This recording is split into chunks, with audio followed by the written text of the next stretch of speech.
Okay. Hello, everyone, and good afternoon or good morning. I am Ebony Gabriel. I am a member of the Graduate Student Committee of SPSSI. I am specifically, my role is the Applied Work and Policy Officer, and I would like to welcome you to our summer policy webinar series. This is Battle 4. We will be discussing affirmative action today, and I would like to get started and introduce our speakers. Okay, so we have Dr. Robert Sellers. His research interests include ethnicity, racial and ethnic identity, personality and health, athletic participation and personality. Um, the meta objective of his research has been to examine the ways in which the interaction between personal characteristics, such as identity and attributional styles and characteristics of the social environment or event, influence subsequent behavior and adaptational outcomes. Both personality and social psychology have investigated this question from different points of view. His work has attempted to incorporate approaches and methodologies that are common to both of these areas of psychology, as he has tried to develop important conceptual and methodological constructs that represent relevant experiences in the lives of African Americans and college student athletes. In this webinar, he will be discussing what the psychological impact of the removal of affirmative action will look like for students of color. Okay, next, I would like to introduce Dr. Tabbye Chavous. I hope I'm pronouncing the last name correctly. She serves as the Vice Provost for Equity and Inclusion and the Chief Diversity Officer since August 1st, 2022. So she oversees the Office of Diversity, Equity, and Inclusion and meets regularly with the president as the principal advisor on DEI issues and provides overall leadership of these efforts. She reports directly to the provost and is involved in academic affairs, including faculty recruitment and retention, tenure and promotion, and faculty development. Her research and expertise focuses on identity development among um, racially minoritized adolescents and young adults, as well as the measurement and impacts of institutional climates on all students' academic, social, and psychological adjustment. Previously, she was the director of the National Center for Institutional Diversity and the Associate Dean for Diversity, Equity, and Inclusion in LSA. She attended the University of Virginia, where she received a Bachelor of Arts in Interdisciplinary Studies in 1993 and a Master of Arts in 1996, and her PhD in 1998, both in community psychology. So she joined the faculty in 1998 as an assistant professor in the Department of Psychology's combined program in education and psychology.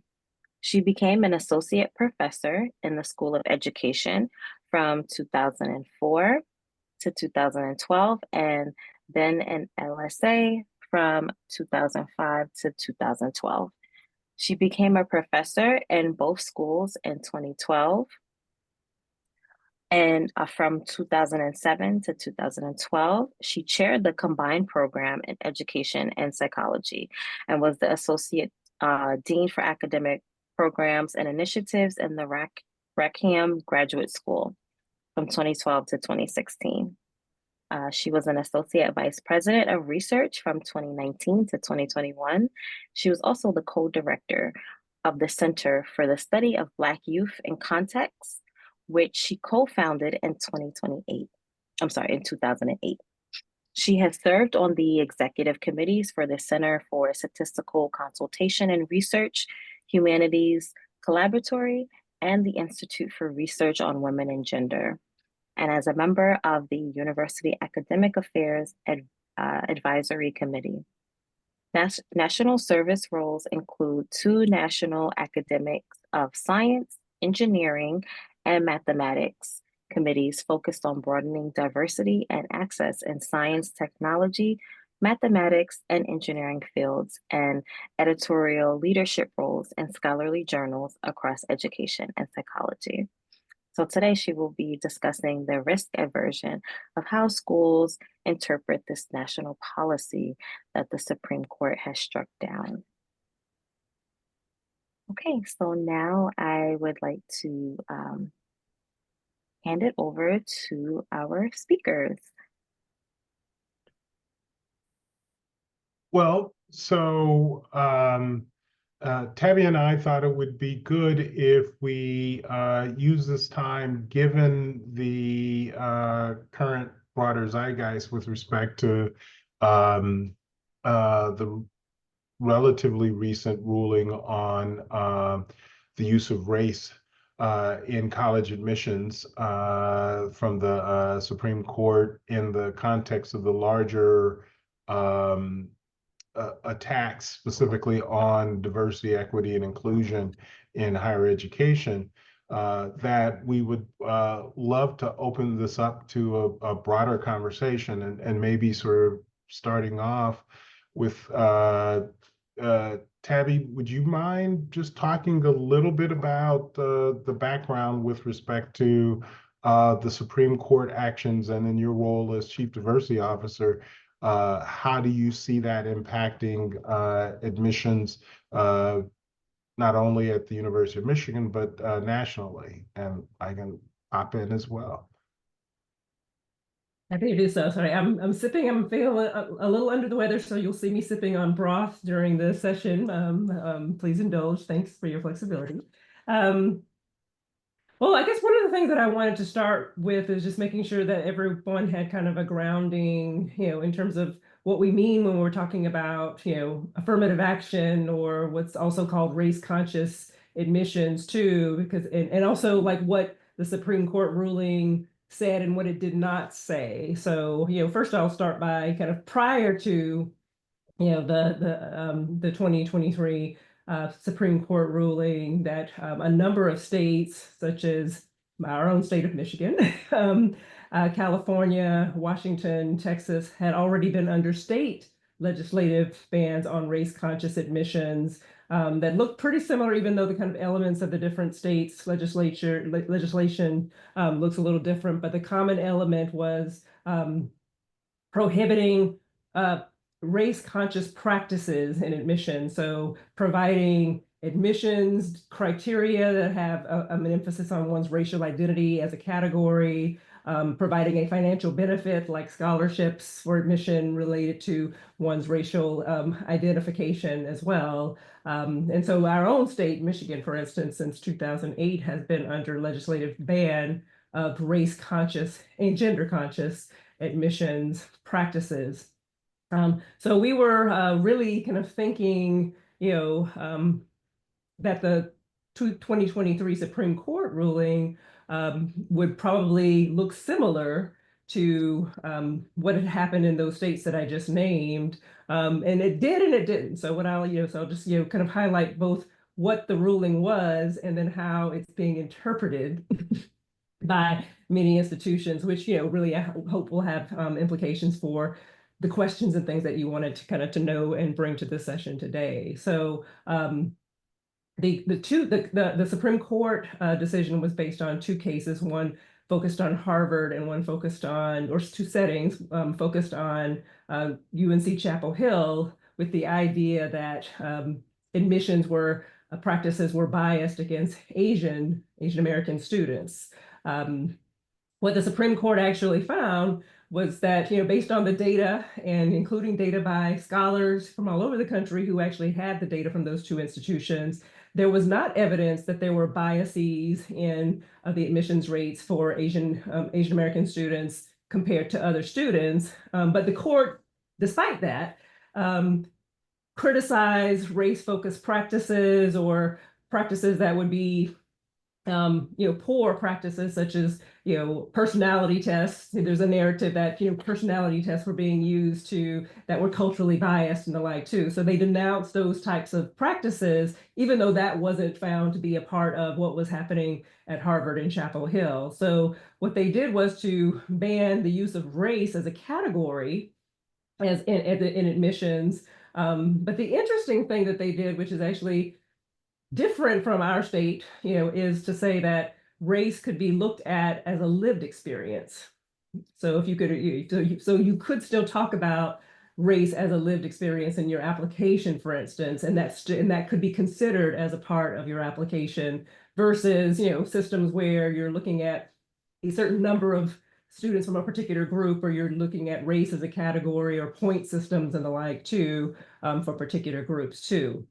So I just wanted to clarify like what the ruling, because the ruling is being described as if race was, that they proclaim that race should just go away totally. They actually didn't say that, but they actually included race in a way that's quite messy.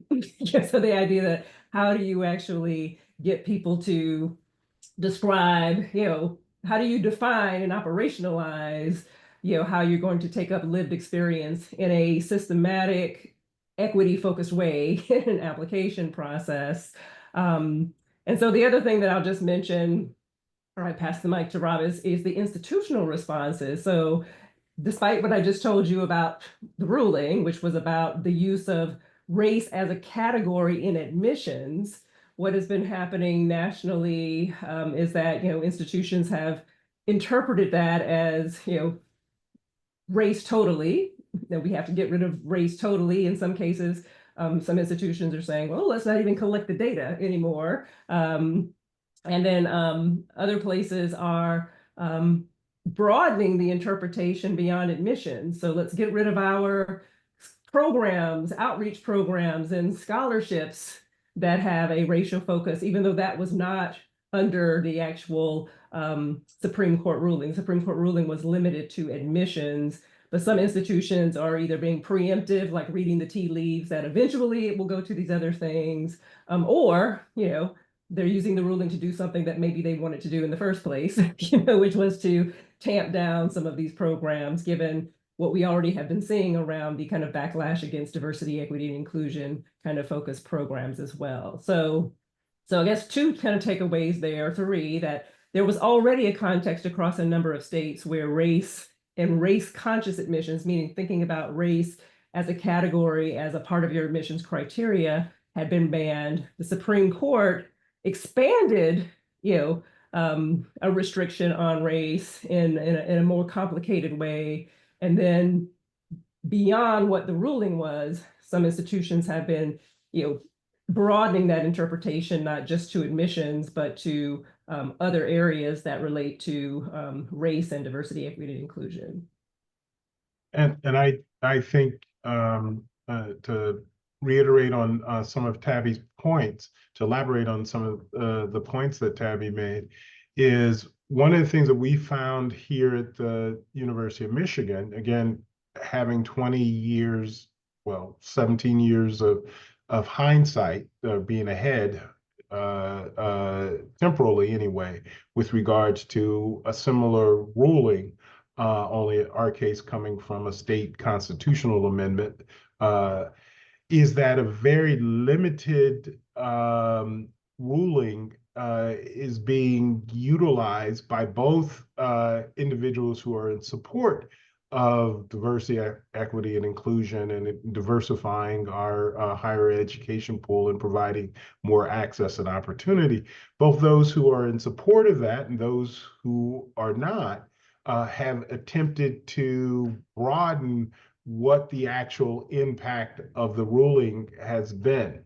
And so for those who are supportive of diversity, equity, and inclusion, it's very important that you actually read the true limitations from the case and not allow it to be applied in ways that don't make sense.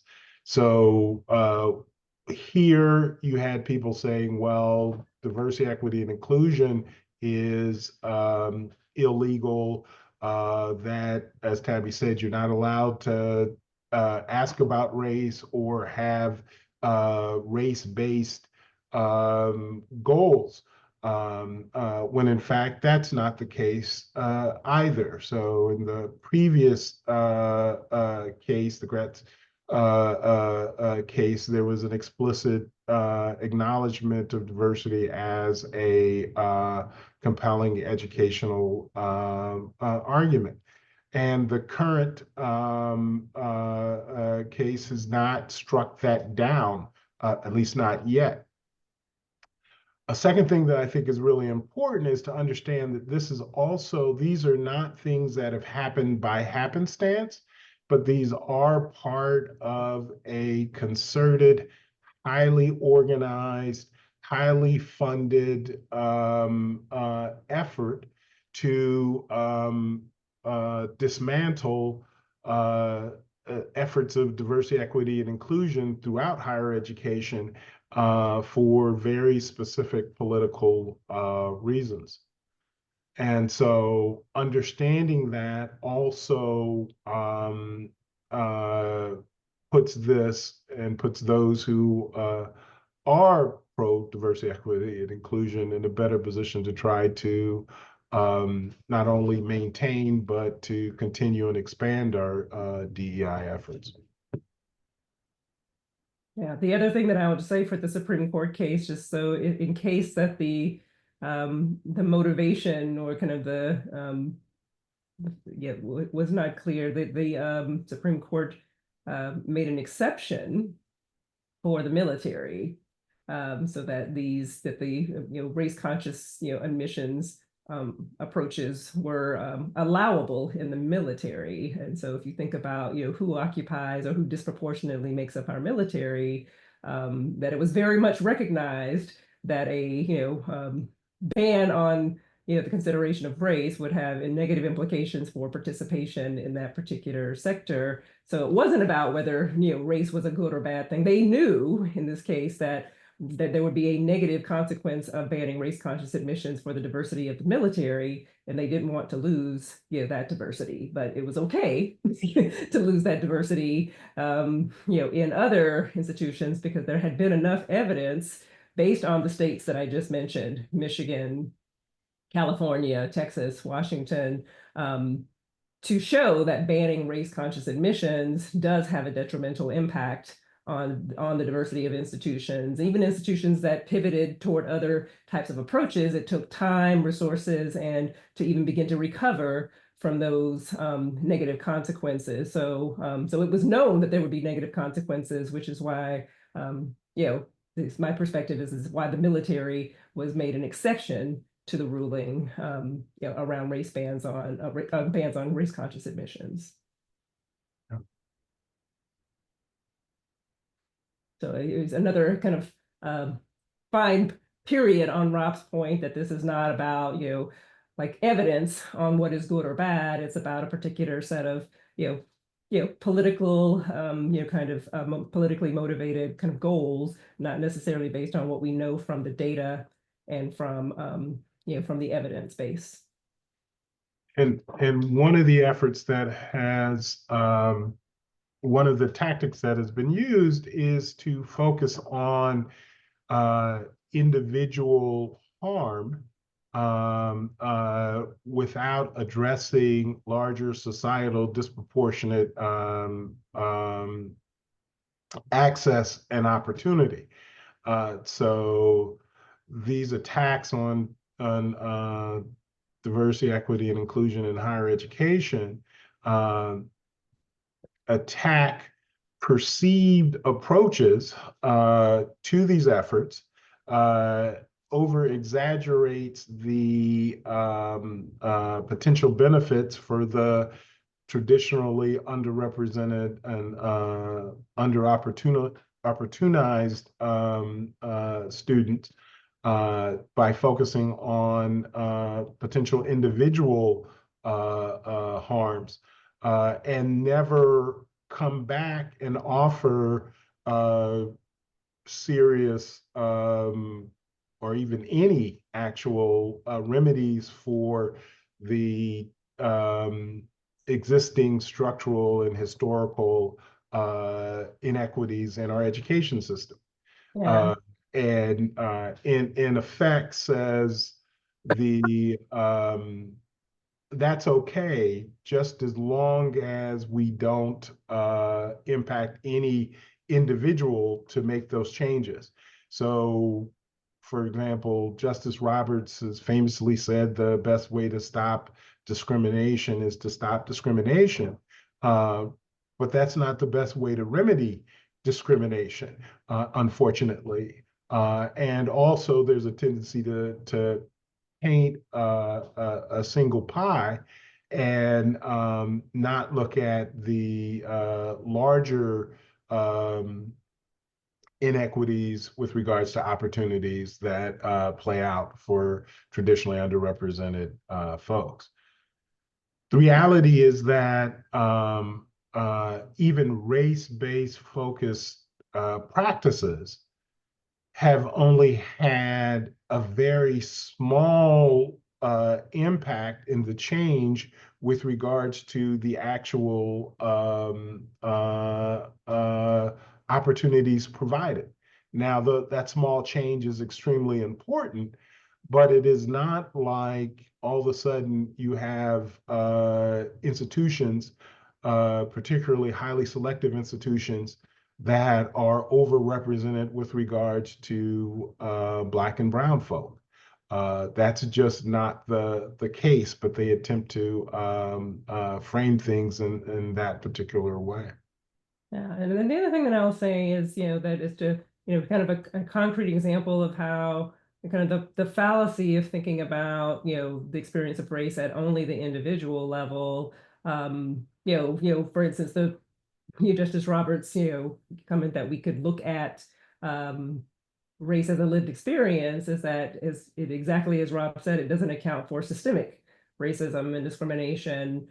So imagine the 17-year-old writing their application, where some of the things that have actually impacted, their educational experience, so think about it, an African-American 17-year-old who is more likely to be in a high school with fewer AP courses, is more likely to be, in a lesser funded school district where resources related to particular academic offerings are fewer. Now, there are a lot of 17-year-olds are really smart, but most 17-year-olds are not doing an analysis of, history and racial systems when they're talking about who they are and who their identity is.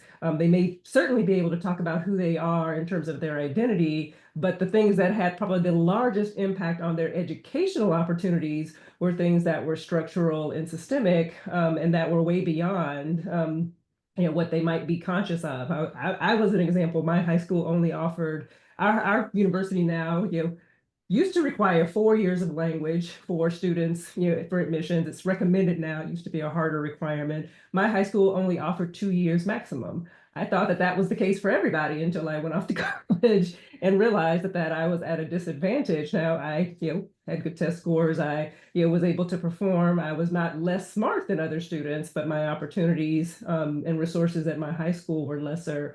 And as a Black girl from South Carolina, I was not aware of the educational disparities across different kinds of school districts that made my experience, have fewer resources in that area than other places too. So again, Rob's point about putting the onus on the individual to tell the story is at the expense of what, a recognition of the things that are actually the most powerful influences on educational disparities and opportunities that we would not necessarily expect an individual applicant to be able to speak to, in an informed and full way.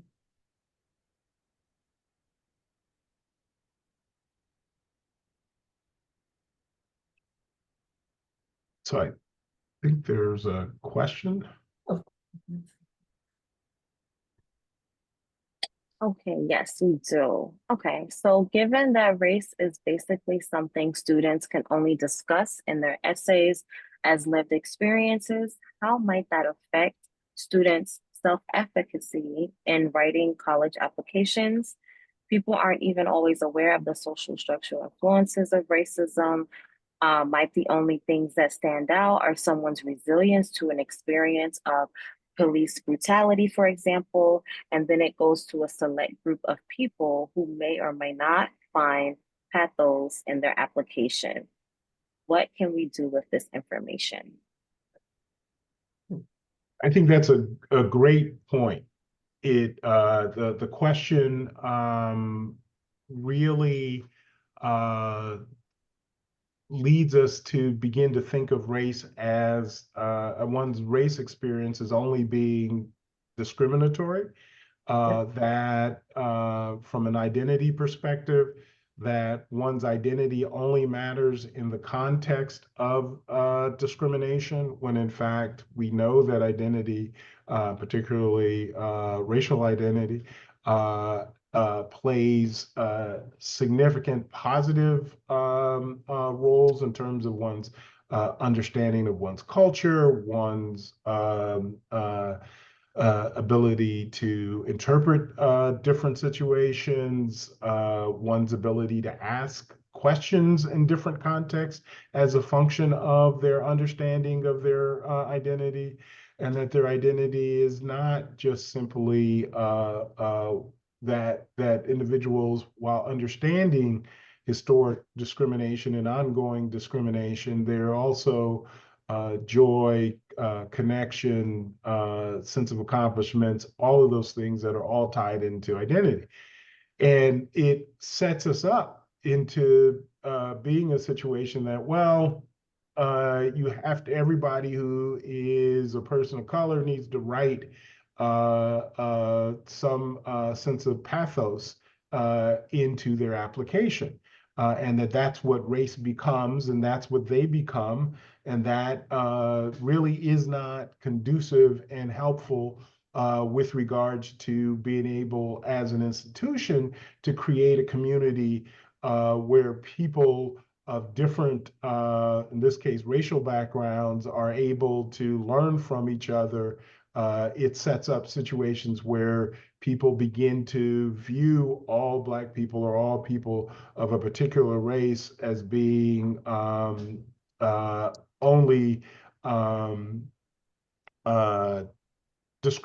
discriminated people, which by definition also means damaged people in some way, shape, or form, and doesn't really allow us the benefit of creating a more diverse environment. It actually makes it much more difficult. So while on the one hand, it's important to be able to talk about race and the lived experience, on the other hand, it's important that that not be limited to just experiences of discrimination. And the other point that Tabbye made as well, and the author of the question made, is that oftentimes, and particularly 16, 17-year-old students, may not understand and know the full range in which discrimination, racial discrimination, has actually occurred in their lives. So they may not have experienced it personally, but structural forms may in and of themselves impacted the way in which they've experienced their what they both bring to the college and how one would look at their application. Yeah.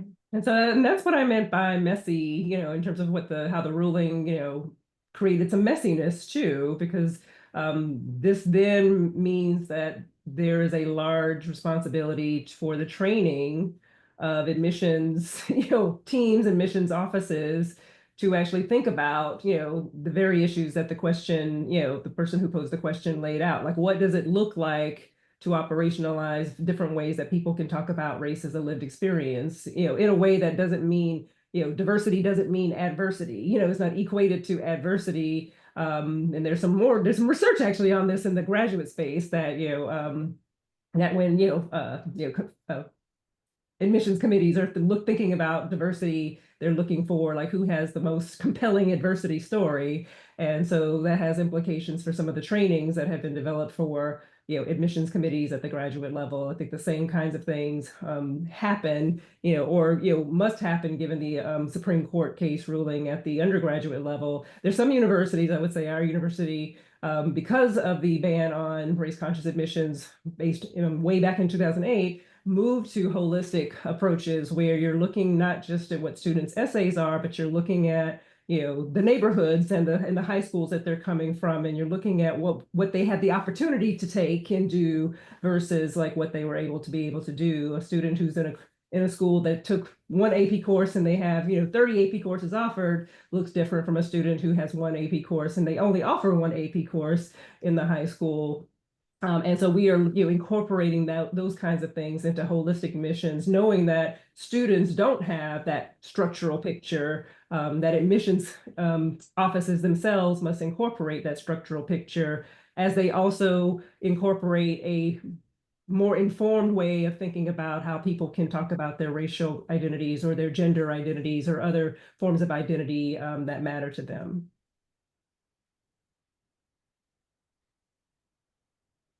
And so I would say that training impetus is become more complex as there's been a push against, DEI offices and and professionals who understand diversity, equity, and inclusion. Those roles are being tamped down and dismantled. So the very people who had the knowledge to bring to some of these processes, there's a push back against, there's a backlash right now there. So the work is hard, but there are people out there who are, trying to take this holistic approach and think about the ways that we can use the fact that the court ruling didn't totally eliminate the idea that we can think about race at all, and how do we use that to actually include race, in a thoughtful way, in a way that's going to be value added and not, creating these other issues such as what was outlined in the person who asked the question, or the person who asked the question.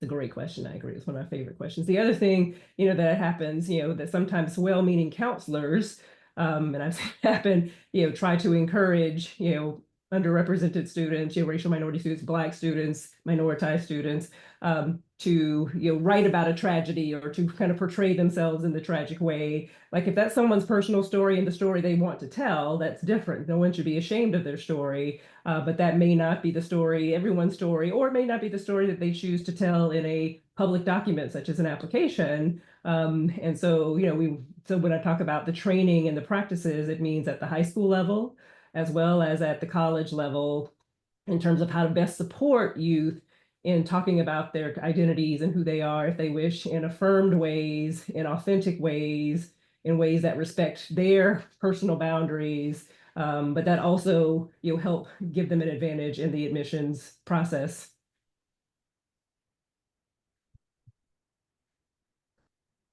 More questions? Yes, we do have a few questions here in the chat. Okay, so one person says, I'm wondering about the psychological effects for students of color who are still admitted under affirmative action ban policies. Many people think affirmative action bans are likely to increase identity threat for admitted students of color, but some also argue that there could be a self-efficacy bump when students of color are admitted solely based on identity blind merit. I'd love to hear you all's thoughts. Is there any reason to think affirmative action bans could have a positive effect for students of color? So I guess I would take umbrage with the notion of the use of race in our current policies and a holistic approach to try to understand the student, as if those policies that ban the examination, the direct examination of race, as being merit-based, that somehow race blind, and first of all, the notion of race blind. So we know the impact of discrimination plays up all through the application process. So we know that there are race differences with regards to tests. We know that there are race differences with regards to access to schools. So when we evaluate candidates, we evaluate where the candidate is actually going. We evaluate what kinds of activities the candidate has actually played. We know there's race differences in terms of access and opportunities in those particular spaces. So banning the actual effort to think about race in the context in which we are doing the work does not make all that is left merit-based. Systemic racism is in all the application and has impacts on all aspects that you're actually looking at. Tabbye talked about the AP requirement. And if you don't think that's the case, then ask yourself, why do you spend so much time, energy, resources to make sure your child gets in the best schools? If schools didn't matter, if they're all the same, then it wouldn't, why would we spend all that time, et cetera? So the notion that you're getting rid of any kind of racial barrier or race test is absolutely wrong. It also assumes that what happens is unqualified or less qualified individuals are admitted and more qualified individuals are not, when in fact that's also not the case.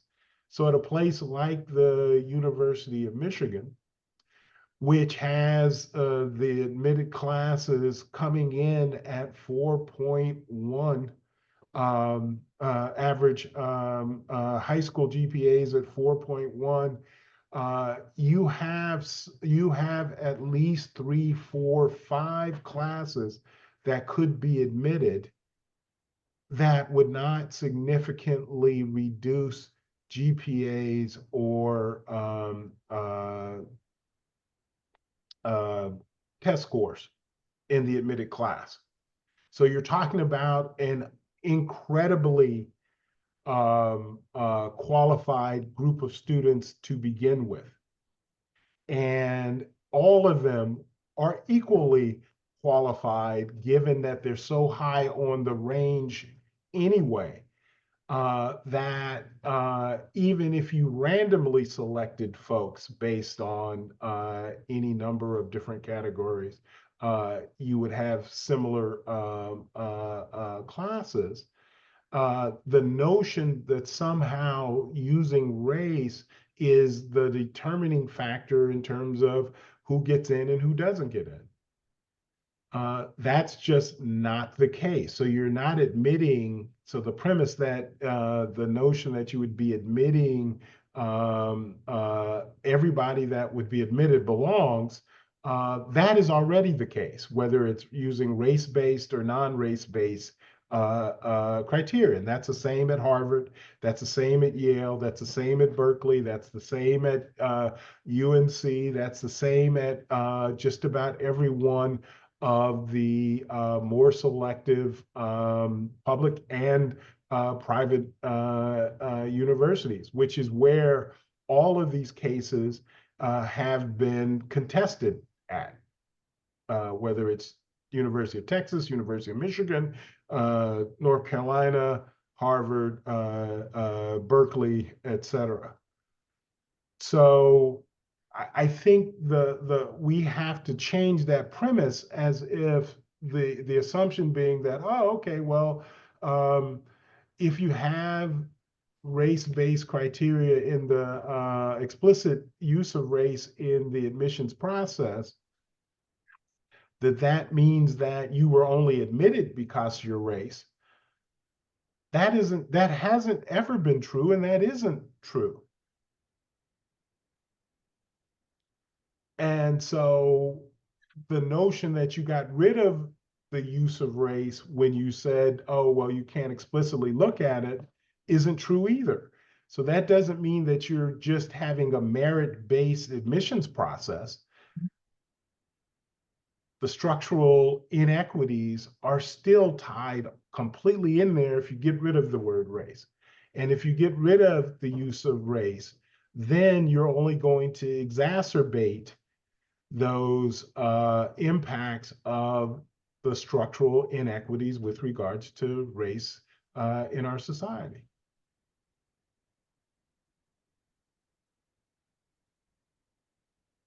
Okay, thank you for that.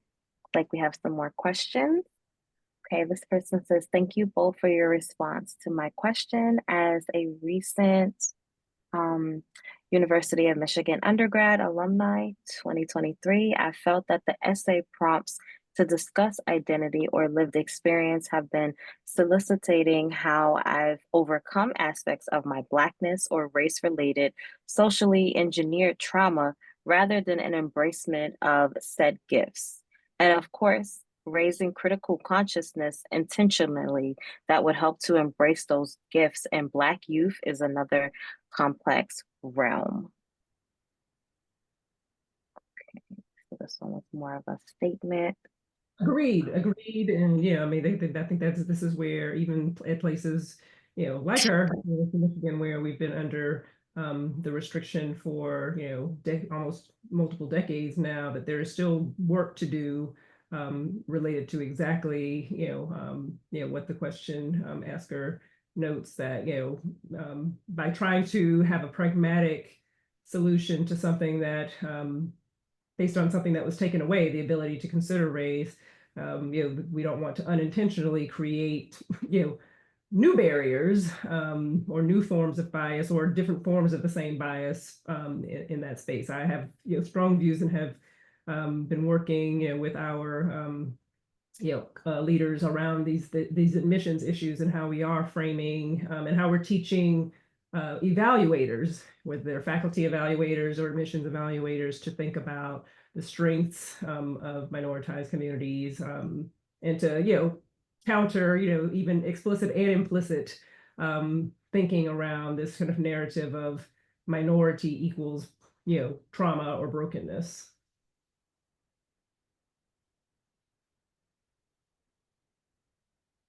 The next question that we have is, could minoritized students sense a disadvantage in exposing their racial backgrounds and identities in admissions to highly competitive colleges and universities? Also, does this legal decision, despite this imposed colorblind policy, misrepresent the growing hostility and divide on campuses? I mean, I guess one thing is in the current. So I think that the longer term implications of the Supreme Court ruling on institutional behavior still remains to be seen. I would just say even our own institution after 2008's, kind of ban, we went through many, cycles, iterations of institutional response. I would just say selective institutions are worried about their ability to recruit underrepresented racial ethnic minority students. So I don't think immediately there will be a disadvantage to making one's identity salient. I mean, whether it's in the essay or on the application, so it's still on the application process too. So these institutions are still motivated, particularly the most selective institutions where the ruling has the most impact. It has much less implication for the kind of open enrollment or institutions that, by and large, admit the students that apply.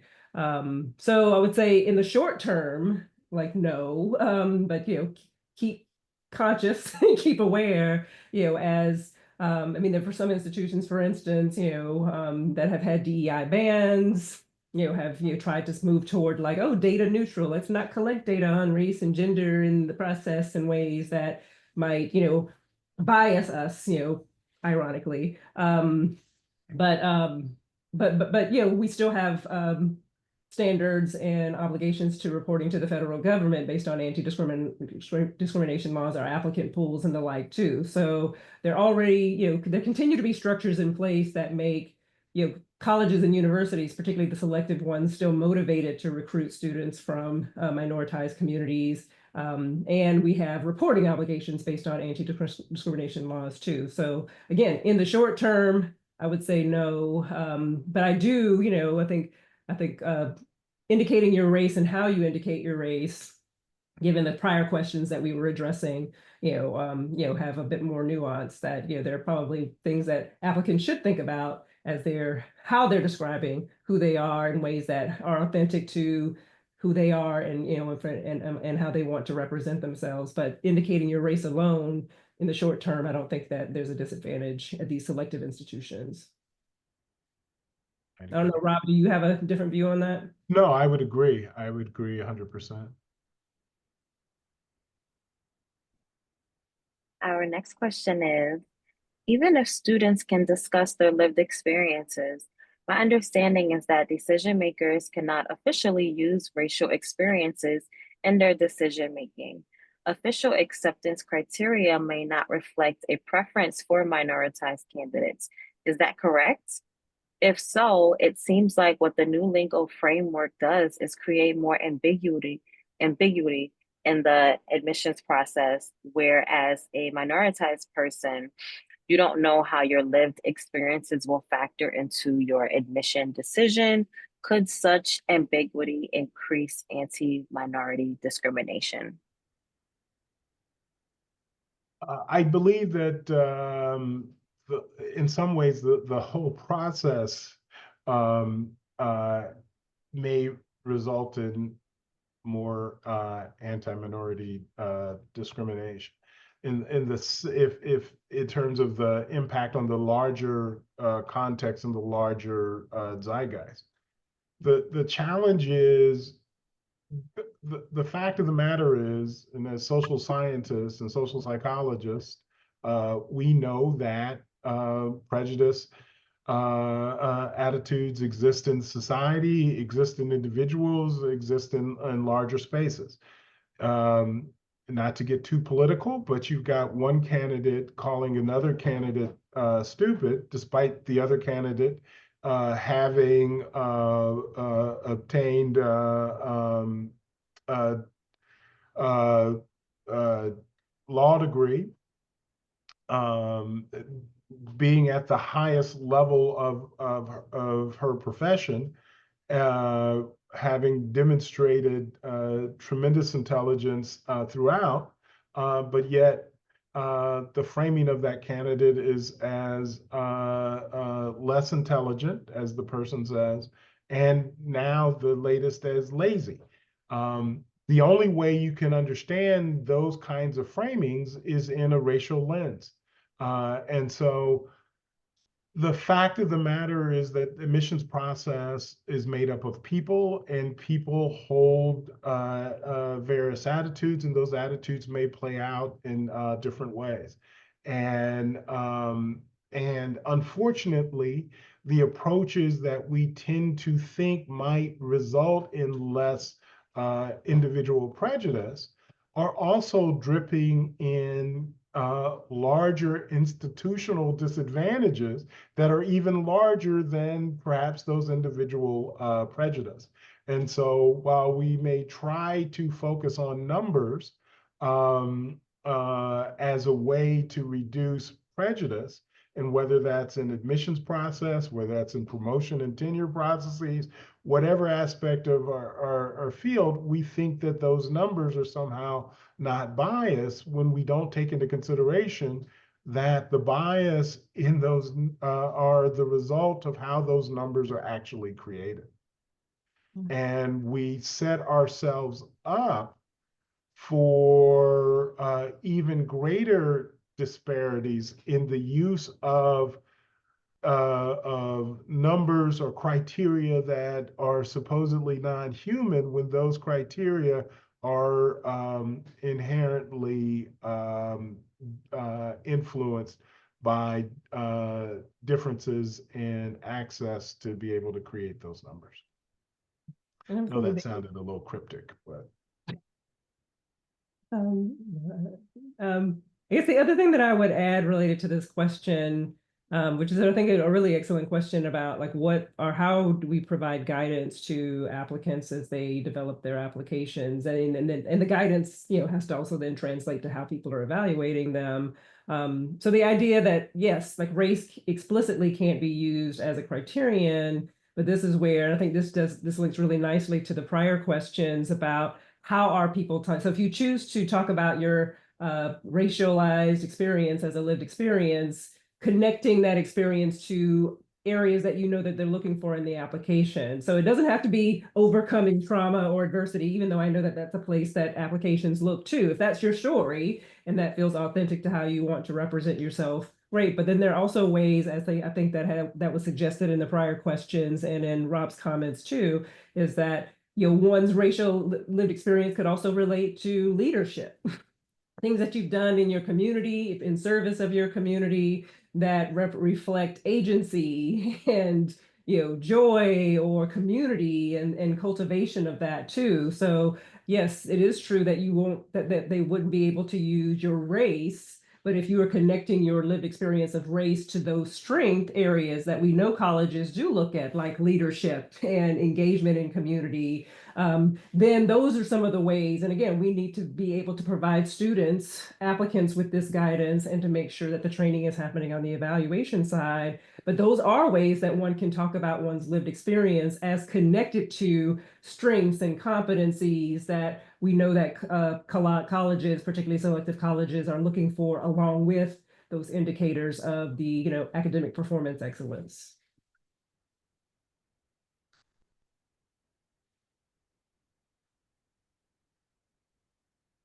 Hey, so it looks like we have some more questions. First, thank you to these foremost and longstanding leaders on DEI for speaking on this topic. I'm at a university in a red state that has engaged in outreach with respect to the Supreme Court decision, and now outreach after anti-DEI legislation and dismantling of programs, defunding, etc. Never announcing or explaining any changes, just saying, oh, this is no longer available, or oh, you can't have an associate dean for DEI anymore. I and others feel powerless to have any influence, and I was in the associate dean for DEI position that has been cut. What are your thoughts? Do you have any advice? Those of us who have long worked on these issues on campus are being silenced and covertly, if not overtly, threatened for speaking up and are feeling powerless. Thanks, Margot Monteith. Well, Margot, first, thank you for your work and the work that you've been doing.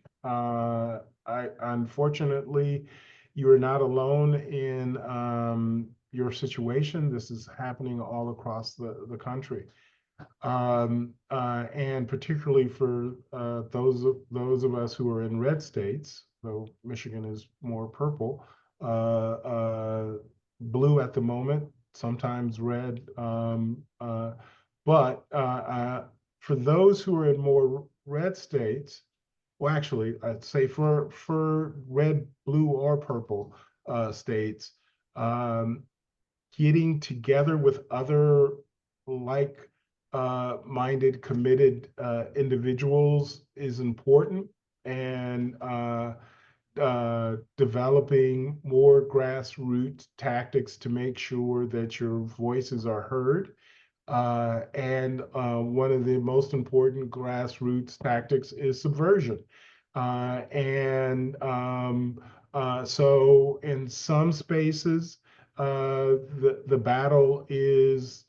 battlefront has to be around arguing and supporting explicitly the point of diversity, equity, and inclusion, and it as a core value of the institution. And that would probably be more at our bluer states. In our redder states, the strategy must be to say, okay, well, we're still going to do the kinds of things that we think are important to address diversity, equity, and inclusion, but we're going to frame it in contexts that are consistent with the now espoused values of the institution. So if inclusion is included, but the diversity is the boogie word, then focus on the efforts with regards to inclusion. If equity is fine, but we're not really happy about the inclusion, then focus on equity. And if diversity, equity, and inclusion both are not, then focus on what is the goal. So first step is look at your mission statement of your university. And chances are your mission statement in your university is probably going to have something that's going to sound consistent with what we typically, how we define diversity, in other words, access and opportunity, equity in terms of providing the opportunity for excellence for all, and inclusion, the need for voices that have historically not been included, and maintain the work that you do in those particular spaces. In the more bluer states, I think, again, though the argument has to be, well, what is it about diversity, equity, and inclusion, not DEI as defined by others, or actually not defined by others, but framed as a boogeyman or some evil or woke or some ideology, versus what diversity, equity, and inclusion actually means, and how that is not only fundamental to the mission of the institution, but has reams and reams of data to support its value with regards to the education process in general, and have those arguments in those spaces to make sure that the institution is reinforcing those values in the context of diversity, equity, and inclusion. So depending on where you're at, the tactics, the strategy has to take into consideration the domain. But first and foremost, you have to organize with other like-minded individuals and not give in to the feeling of defeat, which is understandable, but we can't afford it right now. This is the, yeah, we may lose some battles, but not the war. I mean, because this, the dismantling of the successful dismantling of many offices is an example of the battle. But and I think the only thing that I would add to Rob, I agree with everything that he said, and I'm would probably add that thinking about the short term and the longer term, that one of the things, so even though we're blue and Michigan has had a reputation for supporting this type of work, we are having challenges and pressures the same way. And so one of the things that is not the case, one of the successful parts of the anti-DEI kind of push is to not define it, as Rob said, or to define it as so narrow, oh, it's only for one group, which is something that we hear a lot. And if our diversity, equity, and inclusion efforts, went away tomorrow, what is not clear, so use your data, is that there are communities that some people would not realize we're actually being supported through our diversity, equity, and inclusion work. So our work that actually benefits really disproportionately, low-income white rural students in the state of Michigan. If our DEI efforts that focused on financial access went away, like those students would be disproportionately affected. Our students, students who experience, students, faculty, and staff who have identify with as having a disability would be impacted, because the work that we're doing actually engages that. So I think even in the long and short term, unfortunately, there may have to be some examination of what are the impacts of dismantling these types of programs and efforts, and to visibly show that these efforts have been benefiting many communities for a long time. Some of whom, those who've been attacking and trying to dismantle it, didn't even realize that their own communities were being served and supported, through these efforts too. So I think that to me, that's a part of the longer term solution, along with the kinds of more immediate organizing that Rob mentioned.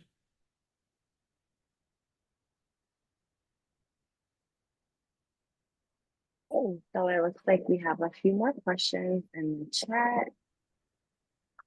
So what criteria would be more equitable? Is it a reinstatement of affirmative action, or was affirmative action as it previously existed the optimal recipe? Or was there too broad of a definition of what constituted affirmative action to have been a strong policy for educational justice? So first, I would say affirmative action isn't a policy. There's not a single policy effort with regards to affirmative action. It's the notion that there are inequalities around, whether it's race, gender, national origin, whatever the thing, and that one would take affirmative action to attempt to provide more opportunities for groups that have historically been disadvantaged, which could be any number of different actions and policies. It at least has not been a situation where you, as it is often framed, that, oh, well, you take the unqualified member of the underrepresented group instead of the qualified member of the underrepresented group. In fact, very few, if any, situations you can find where that is actually the case. So affirmative action in and of itself is again another sort of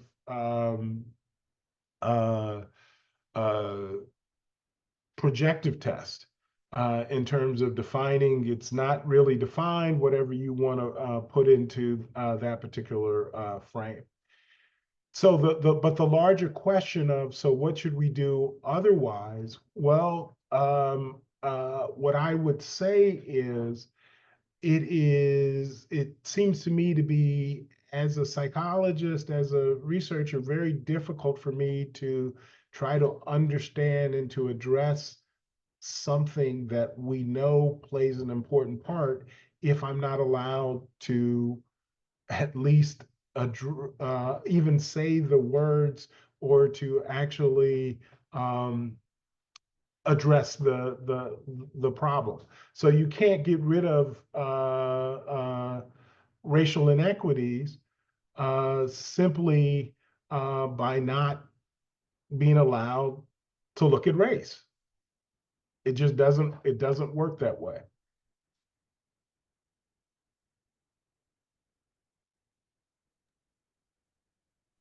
Okay, so I want to thank you so much for that answer. So we do have 3 more questions in the chat, but what I will do is I will be able to email it to you guys and then send it to all the participants, because we are a little bit over time now, and I want to respect everyone's time.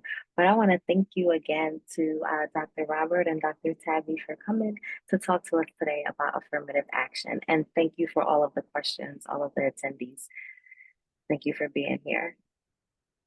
Thank you all. Thank you for having us. Thank you, Evan.